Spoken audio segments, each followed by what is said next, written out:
પ્રગતિ અને પવિત્રતા દીપમાલા ન્યૂઝ। નમસ્કાર।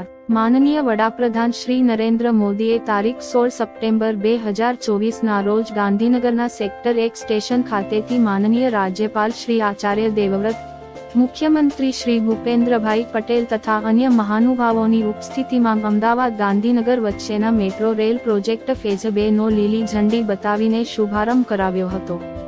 આ કાર્યક્રમમાં માનનીય વડાપ્રધાનશ્રીએ મેટ્રો રેલને પ્રસ્થાન કરાવ્યા બાદ મહાનુભાવો સાથે ગાંધીનગરના સેક્ટર 1 સ્ટેશનથી ગિફ્ટ સિટી સ્ટેશન સુધી વિદ્યાર્થીઓ સાથે મુસાફરી કરીને વિદ્યાર્થીઓ સાથે સંવાદ સાધ્યો હતો।